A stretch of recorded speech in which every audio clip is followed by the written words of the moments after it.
Nessa aula, nós vamos trabalhar sobre a primeira lei da termodinâmica, que é a lei que trata da conservação da energia para processos termodinâmicos. O desenvolvimento tecnológico das máquinas térmicas foi extraordinário, um dos fatores determinantes para a Revolução Industrial. A termodinâmica é origem e resultado dessa revolução, que mudou radicalmente a história da humanidade. Nela, na termodinâmica, a tecnologia antecipou-se à ciência. Não havia base teórica para a compreensão e o aprimoramento dessas máquinas. Mas a ciência viria ao seu encontro para consolidar e aumentar a eficiência dessa tecnologia e ampliar os horizontes da própria ciência que deram origem à termodinâmica atual e as suas intrigantes conclusões. A invenção da máquina a vapor deu início à Revolução Industrial, que transformou radicalmente a economia europeia, impulsionando a produção de alimentos e outros bens. Com a industrialização, teve início o capitalismo industrial e estabeleceram-se relações de trabalho na sociedade. Na termodinâmica, estudamos a relação entre trabalho mecânico e calor, onde trabalho se trata de transferência de energia por meio da aplicação de uma força e calor, energia térmica em trânsito de um corpo para outro devido à diferença de temperatura. Aqui nós temos um cilindro, o qual contém um gás no seu interior, onde esse gás aplica uma força nesse pistão. Sabemos que pressão é a relação entre força e área, ou seja, força dividida pela área. Então, nós multiplicamos cruzados e temos aí que força é a pressão multiplicada pela área. E a variação desse volume, podemos observar o seguinte, que a área desse cilindro não varia. Quem desloca é o êmbolo a uma distância d. Então, se multiplicarmos a área por d, nós temos que d é igual à variação de volume dividido pela área. Sabemos que a força e um vetor de deslocamento, força é uma grandeza vetorial, então você verifica que o deslocamento faz um ângulo, o vetor de deslocamento faz um ângulo de 0 graus, cosseno de 0 é igual a 1. Então nós temos essa equação, trabalho é igual a força vezes deslocamento, e nós podemos pegar e substituir no lugar da força, pressão vezes a área, e no lugar de deslocamento, ΔV sobre A. Então, nós vamos obter a seguinte expressão, que trabalho é a pressão vezes a variação de volume. Quando nós temos um diagrama pressão versus volume, podemos observar que pressão vezes volume, como visto no slide anterior, é trabalho. Então, se calculamos a área debaixo dessa curva, nós temos que trabalho é numericamente igual à área sob a curva. Então, nós podemos ter uma expansão e uma compressão gasosa. Podemos verificar por meio desses dois diagramas, pressão versus volume. No primeiro gráfico, podemos verificar que o volume aumenta nessa expansão. Então, eu tenho que o volume final é maior do que o volume inicial, então eu tenho trabalho positivo. No segundo diagrama, pressão versus volume, nós temos que o volume final é menor do que o volume inicial. Então, como não temos pressão negativa, volume final é menor, então significa que o trabalho é negativo.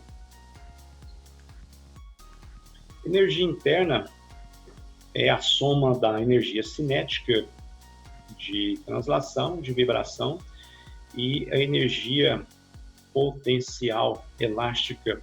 Então, é a somatória dessas modalidades de energia, chamamos de energia interna, que é dado pela equação. Energia interna é igual a 3 meios de nRT. onde N é o número de mols, R é a constante universal dos gases e T temperatura. Então, a energia interna é função exclusiva da temperatura. Então, nós temos a primeira lei da termodinâmica, onde diz que quando uma amostra gasosa recebe ou cede energia térmica, isso é igual à variação da energia interna mais trabalho. A energia térmica, que é dada por Q, e o trabalho são funções que dependem da trajetória, enquanto a variação da energia interna depende exclusivamente da variação de temperatura. Ou seja, basta eu saber a variação de temperatura para obtermos, independentes da trajetória, a variação da energia interna. Como já vimos, nós podemos ter uma transformação isovolumétrica, onde o volume é constante, você pega a lei geral dos gases, pressão, volume e temperatura no estado inicial, tem que ser igual a pressão, volume e temperatura no estado final. Então, quando não há variação de volume, nós temos que a realização de trabalho é nula, substituindo na primeira lei da termodinâmica, nós obtemos que a variação da energia interna é igual à energia térmica. Quando nós temos uma transformação isotérmica, quem depende exclusivamente da variação de temperatura é a variação da energia interna. Então, nós substituímos essa condição na primeira lei da termodinâmica, nós obtemos que a energia térmica é igual à realização de trabalho. E quando temos uma transformação adiabática, isso é fácil de verificar isso quando você pega um spray, aplica uma força e esse gás aí no seu interior sai de dentro desse recipiente, podemos observar que a temperatura diminui. Então, nós temos aí que a temperatura diminui. Por quê? Porque isso aconteceu, o gás expandiu, porém a temperatura diminuiu. Então, esse tipo de transformação, que é conhecida no dia a dia, é chamada de transformação adiabática. Ela ocorre muito rápida, então não há tempo do meio externo trocar energia térmica com o meio interno. Então, aplicando essa condição na primeira lei da termodinâmica, nós temos que o Q é nulo, então significa que a variação da energia interna é igual a menos trabalho, ou seja, o gás expande, aumenta de volume e a temperatura diminui e vice-versa. Quando nós temos uma transformação cíclica, sabemos que a área é numericamente igual ao trabalho. Quando a transformação ocorre de tal maneira que ocorre no sentido horário, nós temos que o trabalho, nesse caso, é um trabalho positivo. Nós podemos observar que de A para B, o volume aumenta, de B para C o volume mantém constante, de C para D o volume diminui, e de D para A, fechando o ciclo, o volume é constante. Podemos observar que no estado do estado B para o estado C e do estado D para o estado A, o volume, a variação de volume não ocorre. Então, se a gente calcular a área sobre a curva de A para B, podemos observar que é maior do que a área sobre a curva de C para D. Então, você vai ter uma área maior menos uma área menor. Então, nesse caso, por isso que o trabalho é positivo. Agora, quando temos uma transformação cíclica, onde o gás, num diagrama aqui PV, nós podemos observar o seguinte, que de B para A, nós temos uma compressão gasosa, de A para D, nós temos uma transformação isovolumétrica, ou seja, o volume é constante, de D para C, nós temos uma transformação isobárica, pressão constante, e de C para B nós temos uma transformação isovolumétrica, fechando o ciclo. Nós podemos ver que de B para A nós temos uma compressão, ou seja, a gente vai calcular isso e deve dar uma área, no caso aí não é área, basicamente é o trabalho que nós estamos calculando, é negativo, e a área sobre a curva de D para C, uma área menor. Então, nós temos um trabalho negativo menos um trabalho aí que é positivo. Nós teremos aí um trabalho negativo. A variação da energia interna, nesse caso, é nula, porque a temperatura final é igual à temperatura inicial. Então, a variação da temperatura é nula. Então, a variação da energia interna é nula. Substituindo na primeira lei da termodinâmica, nós vamos obter que a energia térmica é igual ao trabalho. Nesse caso, o trabalho é negativo. Então, só para resumir, então, quando calculamos o ciclo evolui no sentido horário, nós temos trabalho positivo, e quando o ciclo evolui no sentido anti-horário, trabalho negativo. Então, quando o gás recebe energia do meio na forma de calor, o que é positivo. Quando o gás cede energia para o meio na forma de calor, o que é negativo.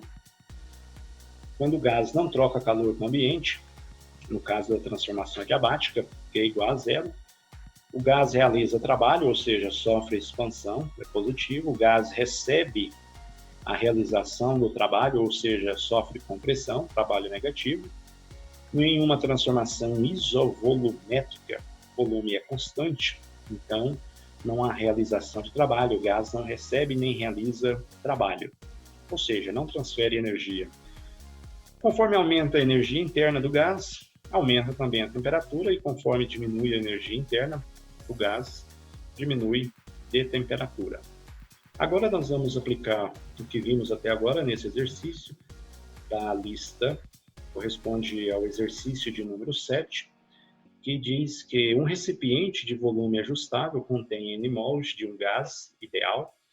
Inicialmente, o gás está no estado A, ocupa o volume V, a pressão P.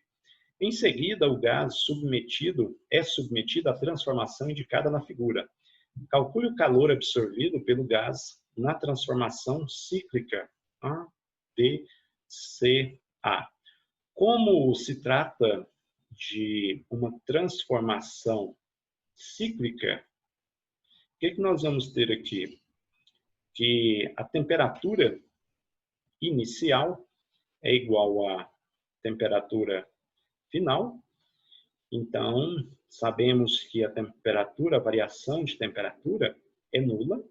Isso implica que a variação da energia interna também é nula. Aplicando essa condição na primeira lei da termodinâmica, Q igual a ΔU mais trabalho, então Q igual a zero mais trabalho. Então nós temos que a energia térmica é igual ao trabalho realizado, ou seja, trabalho total. Só que esse trabalho total, o que a gente vai fazer agora? Esse trabalho total é igual ao trabalho realizado de A até B, mais o trabalho de B até C, mais o trabalho de C até A. De A até B, nós temos uma transformação. Essa transformação é isobárica. Na transformação isobárica, nós podemos utilizar que a pressão multiplicado pela variação de volume, ou seja, VB menos VA.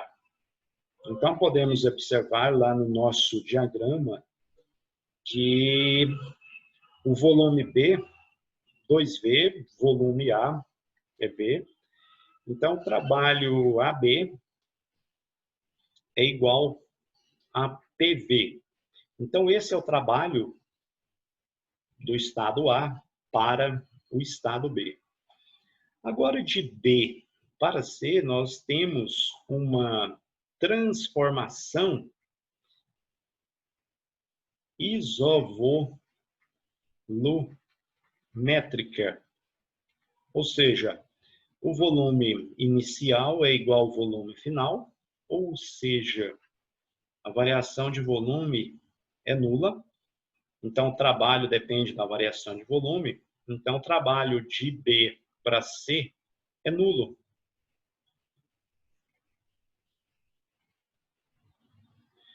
Agora, nós temos uma transformação de C para A.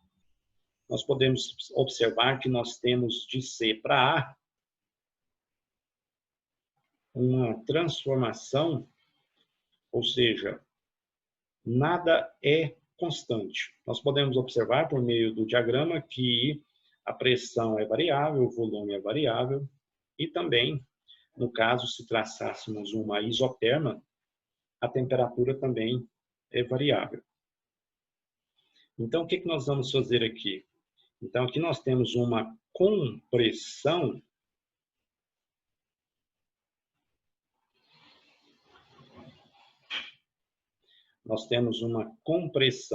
gasosa, onde nós vamos determinar a área.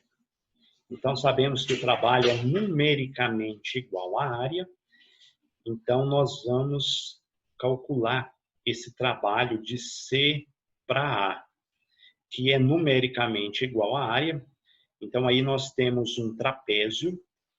A área de um trapézio é calculada por meio dessa equação. Base maior mais base menor vezes a altura, isso tudo dividido por 2. Então, nós podemos observar por meio da figura que o trabalho de C para A é igual à base maior. A base maior é simplesmente projetando isso aqui lá no eixo P, é simplesmente 2P. E a base menor, que é isso aqui, simplesmente P. E a altura, que é de uma base a outra, ou seja, de V até 2E, simplesmente V. Isso tudo dividido por 2. Então, o trabalho de C até A, nós temos que é 3P que multiplica V, isso tudo sobre 2. O que aconteceu aqui? Aconteceu uma compressão, ou seja, o volume diminuiu. Então, como nós calculamos uma área, só que nós estamos, na realidade, calculando o trabalho aqui, ele é negativo. Então, nós temos aqui o trabalho de C até A. Nós sabemos que o trabalho total é a soma do trabalho de A até B, mais a soma do trabalho de B até C, mais a soma do trabalho de C até A. Então, o trabalho total é igual ao trabalho de A até B, é PV, o trabalho de B até C é nulo, e o trabalho de C até A, 3PV sobre 2. Então, o trabalho total é igual, tirando o mínimo disso aqui, então nós temos que 2 dividido por 1 é 2, que multiplica PV, 2 dividido por 2 dá 1, multiplicado por 3PV, então nós temos aí menos 3PV. Então, o trabalho total é igual, então você tem mais 2PV menos 3PV, simplesmente PV sobre 2. Então, o exercício está pedindo a energia térmica. A energia térmica é igual ao trabalho total. Então, a energia térmica é simplesmente PV menos PV sobre 2. Lembrando que o nosso diagrama diz que um recipiente de volume ajustável com N mols de um gás ideal. Então, esse N mols é que gerou esse diagrama aqui. Então, essa energia térmica corresponde a N mols, ok? Então, a resposta correta desse exercício é simplesmente a letra E. Agora nós vamos resolver o exercício 18 da lista. Sabe-se que a energia média de translação das moléculas de um gás é dada por SC igual a 3 meios de kT, em que K é a constante de Boltzmann e T é a temperatura do gás. Considere uma amostra de um gás ideal monoatômico cuja energia interna é apenas a energia cinética de translação de suas moléculas. A letra A pede para determinar o valor dessa energia interna, a letra B pede para determinar a variação da energia interna e a letra C a temperatura final do gás. Então, o exercício aqui está dizendo que a energia interna, no caso a energia interna inicial, é igual à energia cinética, que na realidade é dado por essa equação, 3 meios de N kT. Então, calculando a energia interna, pegando os dados do exercício, onde N é o número de moléculas, que ele é dado aqui, ó, é igual a 2 vezes 10 a 24 moléculas. O K é a constante de Boltzmann, 1,4 vezes 10 a menos 23. E a temperatura. A temperatura deve ser determinada na escala Kelvin. Sabemos que a temperatura na escala Kelvin é igual à temperatura que foi dada, no caso 27 graus Celsius, mais 273. Então, basta somar 27 mais 273. Então, a temperatura inicial que nós vamos utilizar na escala Kelvin são 300 Kelvin. Então, aqui vou substituir 300. Então, a energia interna, você simplifica esses dois aqui. Então, você tem 3 que multiplica 10, você conserva a base, soma os expoentes, que multiplica 1,4 vezes 300. Então, a energia interna vai ficar 3 vezes 10 vezes 1,4 vezes 300. Você multiplicando tudo isso aí, você vai obter 12.600 joules. Então, essa é a resposta da letra A. A letra B pede e fornece o que? A quantidade de calor, que no caso é 2 vezes 10 ao cubo, ou seja, 2.000 calorias. Então, de antemão, nós temos que aqui transformar isso para joules. O exercício já está fornecendo que uma caloria está para 4,2 joules. Então, você tem aqui 2.000 calorias está para quê? Então, basta multiplicar isso cruzado, você vai obter aqui 8.400 joules. Então, esse é o valor da energia térmica. E o exercício fornece o valor do trabalho, que é 2,4 vezes 10 ao cubo, ou seja, 2,4 vezes 1.000. O trabalho é simplesmente 2.000 400 joules. O exercício pede a variação da energia interna. Ora, a primeira lei da termodinâmica, ela diz que a variação da energia térmica é o Q menos o trabalho. Então, a variação da energia interna vai ficar 8.400 menos 2.400. Então, a variação da energia interna são 6.000 joules. E a letra C, ela pede para determinar,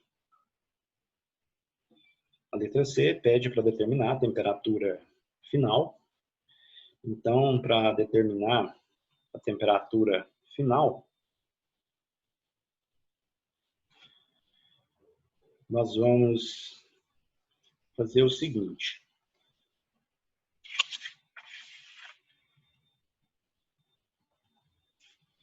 Letra C. Sabemos que a variação da energia interna é a energia interna final menos a energia interna inicial. A variação da energia interna nós acabamos de determinar, são de 6.000 joules. A energia interna final é dada pela equação 3 meios de nKT, onde essa temperatura aqui é a temperatura final. A energia interna inicial nós já calculamos, são 12.600 joules, onde você vai pegar aquele 12.000 que está do lado direito e passar para o lado esquerdo, positivo, 12.600. Então, aqui fica 3 meios, o valor de N, número de moléculas, é 2 vezes 10 a 24. A constante de Boltzmann, 1,4 vezes 10 a menos 23, que multiplica quem nós queremos determinar, a temperatura final. Esses dois aqui você pode simplificar, você somando isso aqui fica 18.600 igual a 3, o 2 dividido por 2 dá 1, vezes 10, você conserva a base, como fizemos anteriormente, subtrai os expoentes, que multiplica 1,4 vezes TF. Então, nós temos aqui 18.600, isso aqui fica 10 elevado a 1, que é 10, vezes 1,4 TF. Então, você multiplicando 3 vezes 10 vezes 1,4, 42, multiplica TF, você pega o que está do lado direito, passa para o lado esquerdo e vice-versa, não precisa estar mudando de sinal. Então, quem está multiplicando, você passa dividindo 18.600 dividido por 42. Então, aí nós temos, fazendo esse cálculo, 42,86 Kelvin. Então, está aí a resolução da letra C. Então, é isso. Até mais.